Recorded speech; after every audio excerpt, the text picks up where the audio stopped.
개는 훌륭하다. 안녕하세요. 저는 사랑이에요. 미니어처 푸들이고요. 저는 여자랍니다. 나이는 1살. 저는요, 똥오줌 참 잘 가려요. 주인한테 앉아 손 하이파이브도 잘하고요. 충성심 무척 강하지요. 청신호 가족 여러분, 안녕하세요. 아무도 관심을 갖지 않는 것에 돋보기를 들이대어서 호기심을 품어보는 청신호 시간입니다. 조선이 마무리되던 시기에 이제 고종이라는 임금이 있었습니다. 이 고종은 원래 이름이 이명복이죠. 이명복. 근데 이 이름 이명복 말고 아명이라는 게 있어요. 각 가정에서 아이에게 붙여주는 이름이라고 하는데, 이 고종의 아명이 개똥이라는 것은 아주 유명한 이야기입니다. 개똥아 라고 불렀다고 해요. 이것은 당시 의료 수준이 아주 미미했기 때문에 흔한 잔돌처럼 굴러다니면서 무병장수하라고 이렇게 흔하고 천한 이름으로 지어졌다고 합니다. 자, 이런 민속신앙으로 천한 이름을 받았던 고종처럼 한 사람도 심오한 뒷이야기가 있었어요. 바로 오늘의 주인공 갈렙입니다. 성경에서 이 갈렙이 꽤 많이 등장을 하고 있죠. 그나스 사람 여분네의 아들인데요. 왜 그는 그 아들의 이름을 갈렙이라고 지었을까요? 여러분, 갈렙이 히브리어니까 무슨 뜻인지 모르니까 그냥 우리는 그냥 갈렙이다 라고 하지만, 이 갈렙이라는 뜻은요, 개란 뜻이에요. 개.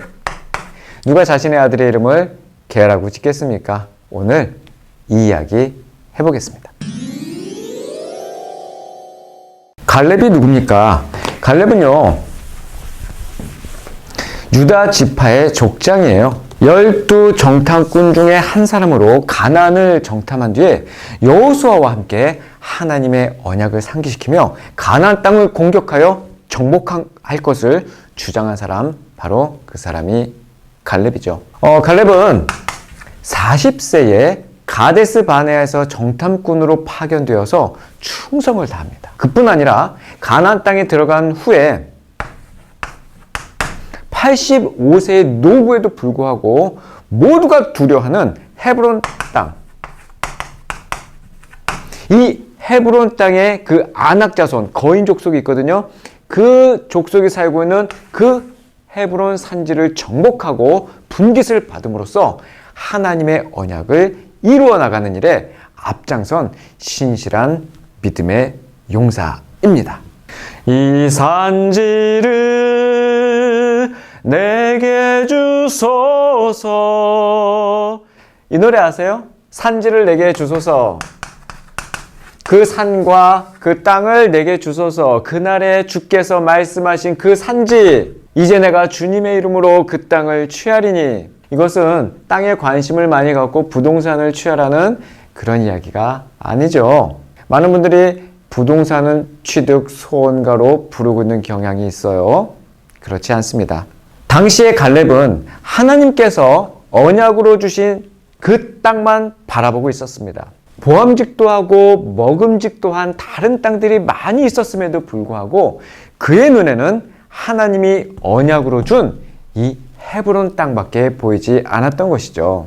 그런데 그 땅에는 아낙 사람들, 즉 가나안 거민 중에서도 가장 장대한 거인족이 사는 땅인데다가 아무짝에도 쓸모없는 황무지였어요. 게다가 갈렙은 이미 85세의 할아버지였습니다. 그럼에도 불구하고 그는 그 위대한 고백을 하는 것이죠. 이 산지를 내게 주소서라고 말입니다.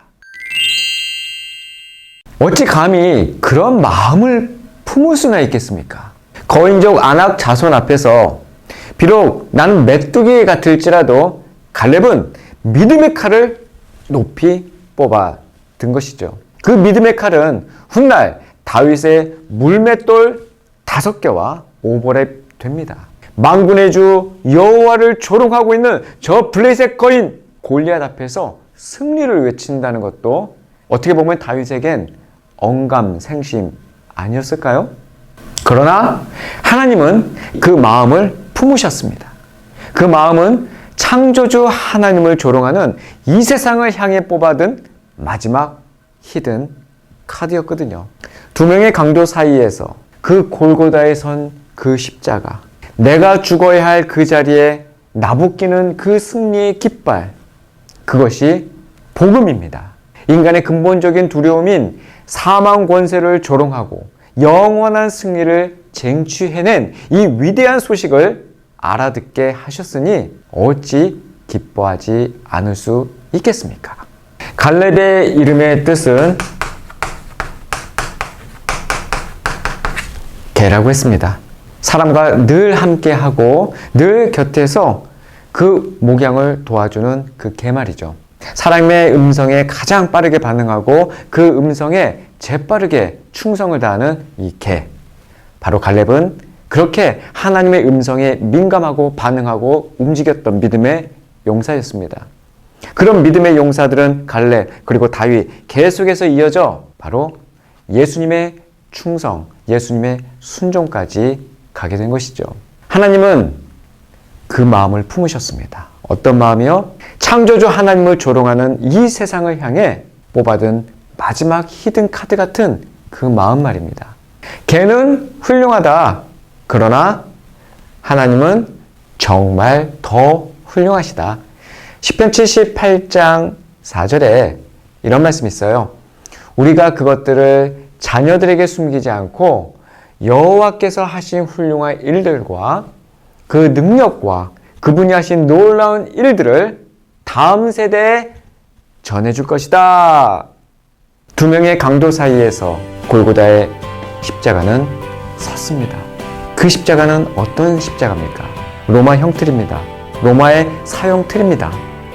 내가 죽어야 할 그 자리에 하나님은 승리의 깃발을 골고다 언덕에 꽂아 놓으신 것이, 그것이 복음입니다. 인간의 근본적인 두려움인 사망 권세를 조롱하는 놀라운 승리의 깃발입니다. 영원한 승리를 쟁취해낸 이 위대한 소식을 우리는 알아듣는 자가 되었습니다. 이것이 성도인 것이죠. 그러니 우리는 비록 개 같은 인생으로 이 땅에 살고 있지만 이 얼마나 기쁜 일이 아니겠습니까? 사랑하는 친구들, 우리 이 충성스러운 개처럼 하나님께 충성스럽게 달려가는 갈렙과 같은 인생 되시기를 주의 이름으로 축복합니다. 청신호, 다음 시간에 봐요.